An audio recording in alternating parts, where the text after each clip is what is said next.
ఈ విషయం నీకెలా తెలుసు? తెలుసు. అదే నీకెలా తెలుసని అడుగుతున్నాను.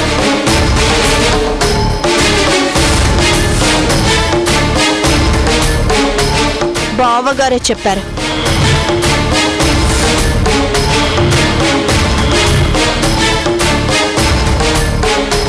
అదేంట్రా నువ్వు దీంతో చెప్పావా?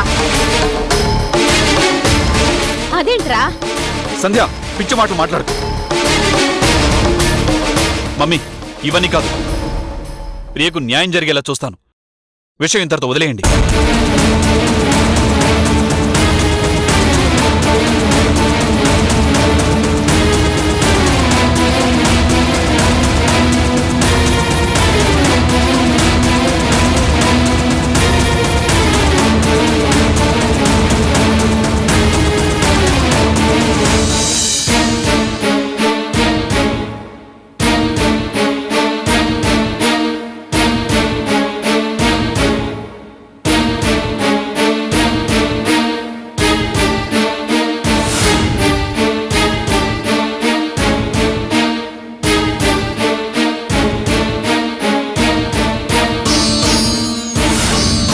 ఎందుకు మాట్లాడతాడు? ఎందుకంటే ప్రియ తన సొంత చెల్లెలు కాదుగా. అదేంటి సంధ్య ఒకేసారి అలా అనేసింది? తనకెలా తెలిసింది? ఆదిత్య తనకెందుకు చెప్పుంటాడు? కుటుంబ రహస్యాన్ని చెప్పేంత చనువు వాడికెలా వచ్చింది? కళ్యాణ్ చెప్పాడంటే అనుకోవచ్చు, ఏదో ఒక టైంలో చెప్పుంటాడులేని సర్దుకోవచ్చు. కానీ పెద్దాడు చెప్పడం ఏంటి? ఏదో ఉంది. బావగారే చెప్పారు.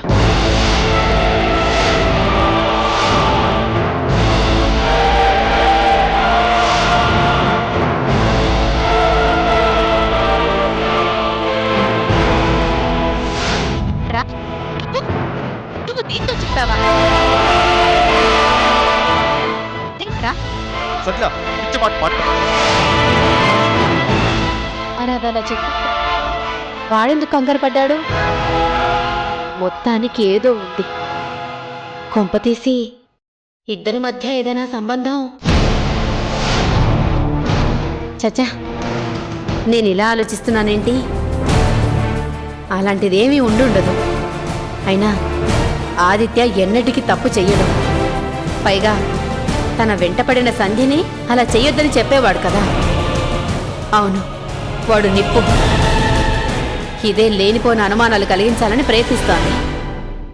ఎలాగోలా ఈ విషయం తెలిస్తే ఆ సంగతి ఆదిత్య చెప్పాడని అభాండం వేస్తోందేమో. అంతే అయ్యుంటుంది. అమ్మ రాక్షసి, చివరకు నువ్విలా కూడా తయారయ్యావా? నీకిన్ని పాపిష్టి బుద్ధులు ఎక్కడి నుంచి వచ్చాయే? మా కర్మ కాకపోతే నువ్వు మా ఇంట్లోనే పడాలా? పాడు సొంత అని.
ఏమైంది సిరి? ఏం లేదు, ఈ అబ్బాయి నీకిష్టమైంది ఏంటి అనే ప్రశ్నకి ఫైటింగ్ సినిమాలని రాశాడు. అది చూసి నవ్వొచ్చింది. నవ్వొచ్చేలా కనపడ్డా అది గొప్ప విషాదం సిరి. ఇప్పటినుంచే వాడికి మాఫియా, పోరాటాలు, బాంబులు లాంటి హింసిష్టమైతే రేపు వాడి మైండ్ సెట్ ఎలా ఉంటుందో ఆలోచించు. మనం పిల్లలకి ఏది కావాలో అది అందించకపోగా ఏది వద్దో అది మాత్రం పుష్కలంగా సప్లై చేస్తాం. బూతు మాటలు, బూతు పాటలు, పిచ్చి సినిమాలు, అబద్ధాలు, బుకాయింపులు, దొంగతనాలు, దురలవాట్లు ఇలా అన్నీ అందుబాటులో ఉంచుతాం.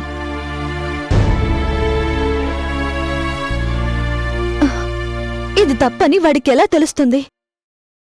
నరానా జీర్ణించుకున్నాక వాడికి దూరంగా మాత్రం ఎలా ఉంచగలం? అందుకే ఒక్కొక్కసారి ఆలోచిస్తే బీపీ పెరిగి పోతానేమోనని భయం వేస్తుంది.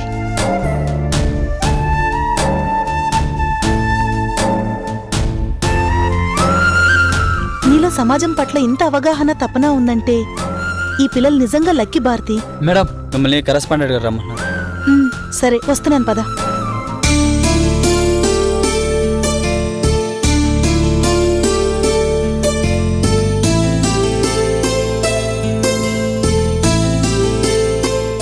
ఓకే సార్, తప్పకుండా చేస్తాను. ఆ విషయాలన్నీ నాకు వదిలేయండి. Good morning sir. Hi Siri, how are you? Fine sir. ఏంటి ఒంటరిగా ఉంటున్నావట?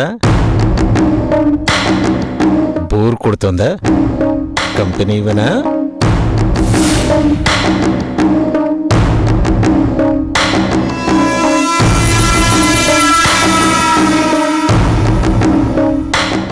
ఏంటి ఆలోచన? అందరికీ తెలిసిపోతుందనా? నో ప్రాబ్లం, నా గెస్ట్ హౌస్లో కలుద్దాం. సార్ నేను అలాంటి దాని కాదు. నువ్వెలాంటి దానివో నాకు బాగా తెలుసు. గుమ్మడికాయలా గుండ్రంగా ఉన్నావు.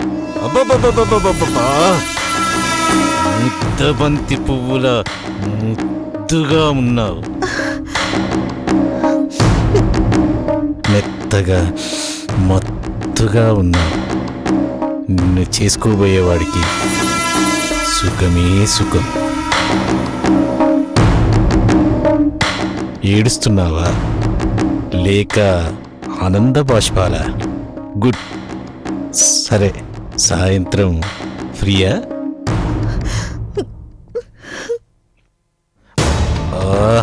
ఫ్రీ అంటే ఫ్రీ అనుకోకు.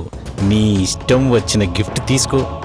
బోనస్, ఇంక్రిమెంట్ ఏదైనా నీ ఇష్టం. కానీ నీ ముద్దు మురిపాలు మాత్రం నా సొంతం. సరేనా? నా కోసం పుట్టిన ముద్ద మందారానివి నువ్వు. వస్తాను సార్. సరే,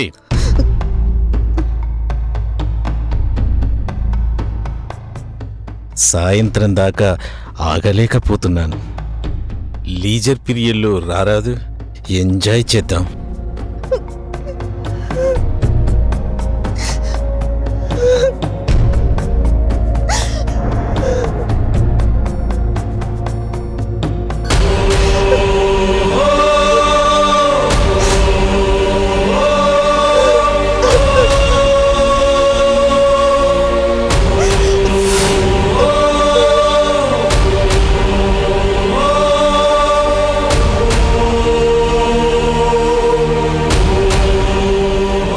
ఏమైంది సిరి? తలనొప్పా? సిరి, ఇప్పటిదాకా బానే ఉన్నావు కదా, ఇంతలోనే ఏమైంది?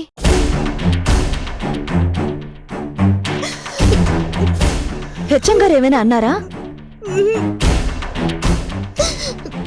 పేరెంట్స్ నుంచి ఏదైనా కంప్లైంటా?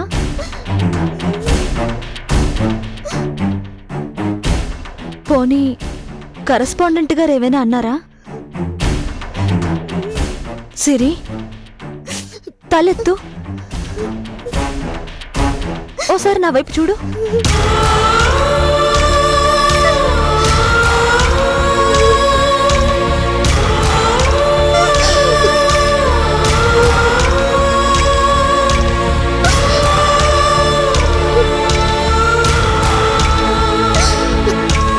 ఏమైంది సిరి? ఏం జరిగింది?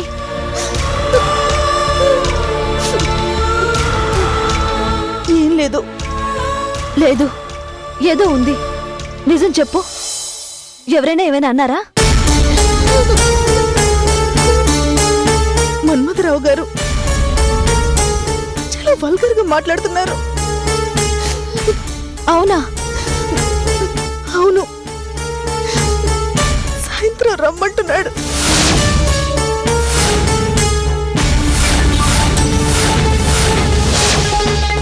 నేను బాగున్నానంటున్నాడు.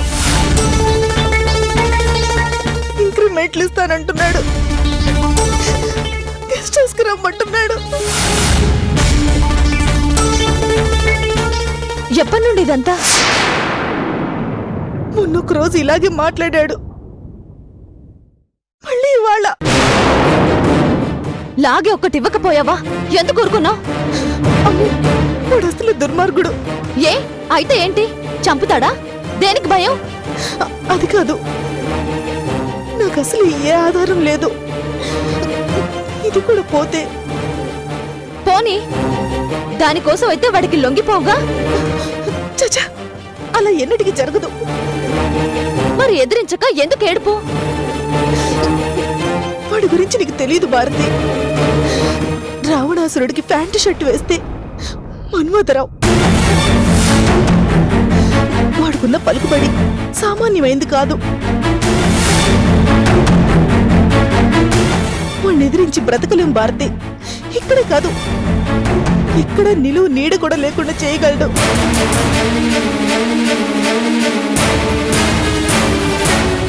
ఏడిశాడు. ఇలా భయపడే వాళ్ళు ఉన్నంతకాలం ఆడించే వాళ్ళు ఉంటూనే ఉంటారు. ఉండు, నేను ఒకసారి వెళ్ళొస్తాను. వద్దు ప్లీజ్, లేనిపోని రిస్క్ వద్దు. ఇంకా సివియర్ అయితే అప్పుడు చూద్దాం.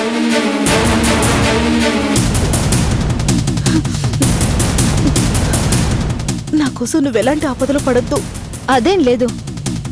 ప్రతి వెధవకి ఏదో ఒక బ్యాక్గ్రౌండ్ ఉంటుంది. కానీ మన బ్యాక్గ్రౌండ్లో స్వచ్ఛత, నిజాయితీ, తెగువ, తిరుగుబాటు ఉన్నాయని వాడికి తెలియాలి.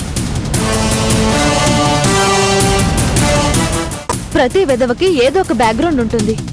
కానీ మన బ్యాక్గ్రౌండ్లో స్వచ్ఛత, నిజాయితీ, తెగువ, తిరుగుబాటు ఉన్నాయని వాడికి తెలియాలి. అప్పుడు కానీ ఈ నక్కలు తోకలు ముడవవు. మరోసారి నీ జోలికొస్తే నువ్వు ఊరుకున్నా నేను ఊరుకోను.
ఎందుకు మాట్లాడతాడు?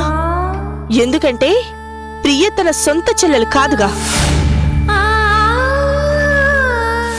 చెప్పండి, మీ సొంత చెల్లెైతే ఇలా మౌనంగా ఉండేవాళ్ళ? మమ్మీ, ఇవన్నీ కాదు. ప్రియకు న్యాయం జరిగేలా చూస్తాను. విషయం ఇంతటితో వదిలేయండి.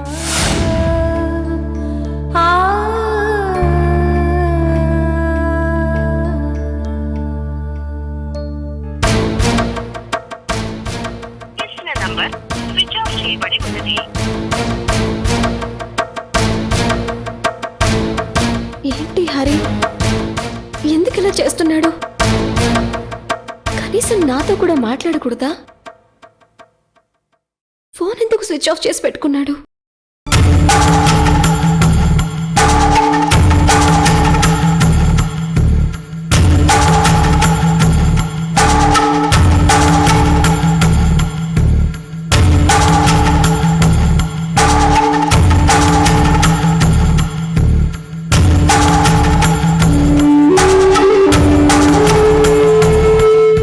ప్రియా, ఏంటి దిగులుగా ఉన్నావు?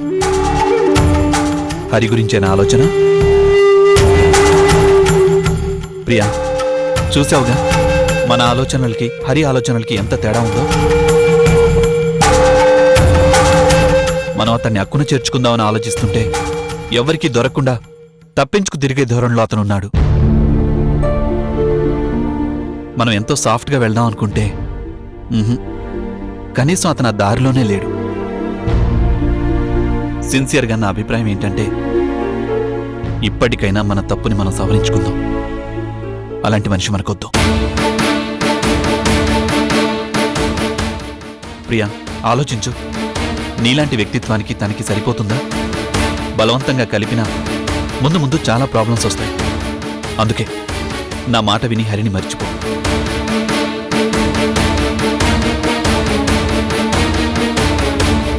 కొంతకాలం గడిస్తే అన్నీ చక్కబడతాయి. తిరిగి మామూలు జీవితం గడపొచ్చు. అబార్షన్ జరిగిపోయి కాస్త కుదుట పడితే అన్నీ సర్దుకుంటాయి. ప్రియా, మనకున్న స్టేటస్కి గౌరవానికి రాజాలాంటి సంబంధం తేగలం. నీ జీవితాన్ని స్వర్గంలో మార్చగలం. ప్లీజ్ ఈ అన్నయ్య మాట ఆలోచించు. హరి లేని స్వర్గం నాకు అవసరం లేదన్నయ్య. అవునన్నయ్య, నీ మాట కాదంటున్నానని అనుకోకు. నీకు ఓ లవరుంది. తాను ఎవరో ఎలా ఉంటుందో, ఎంత దూరం మీ ప్రేమ వ్యవహారం వెళ్ళిందో మాకెవ్వరికీ తెలీదు. కనీసం నీకు కూడా ఎంత రెస్పాన్స్ దొరికిందో నీకే తెలియాలి. అసలు ఉందో లేదో తెలియదు. అవునంటుందో కాదంటుందో నమ్మకం లేని నీ ప్రేమికురాలి గురించి ఎంతమందిని కాదన్నావు? అందరికీ నచ్చిన వర్షను, అది నీకోసం పిచ్చిదైపోయే వీర ప్రేమికురాలను కూడా నువ్వు కాదన్నావు. ఆఖరికి ఇంట్లో వాళ్ళని కూడా కసురుకున్నావు. ఎందుకు?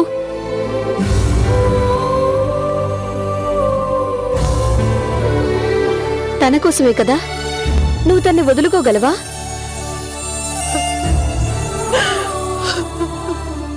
అలాంటిది కలిసి తిరిగి తప్పు ఒప్పు తాళి కట్టించుకొని నెల తప్పిన తర్వాత కూడా హరిని కాదని ఇంకొకరితో జీవితం ఎలా పంచుకోను? పోనీ తనేమైనా తప్పించుకు తిరిగాడా? మొదట భయపడ్డాడేమో. కానీ నువ్వు, వర్ష, డాడీ, అన్నయ్య అంతా కలిసి వెళ్ళి మాట్లాడారుగా. నన్ను చేసుకోననలేదుగా. కానీ ఏదో అడిగాడన్నావు, అంతేగా.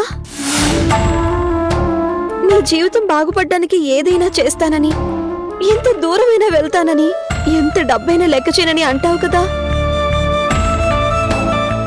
కనీసం హరి ఏమడిగాడో కూడా చెప్తున్నావా? లేదే. పోనీ అతను ఏదైనా అడగకూడదు అడిగితే, మన ఫ్యామిలీని అబాసుపాలు చేసి పరువు తీసే ప్రయత్నాల్లో ఉన్నట్టు అనిపిస్తే నువ్వు చెప్పినట్టే హరిని మర్చిపోతాను. కానీ కనీసం అతనేమడిగాడో కూడా నువ్వు చెప్పట్లేదు.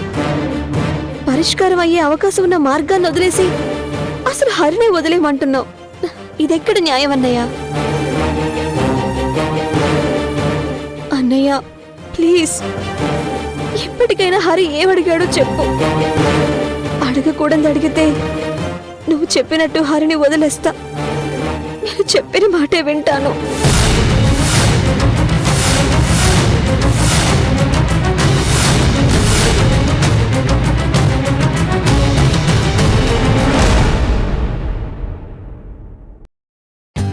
For more updates, like, comment, subscribe to our channel.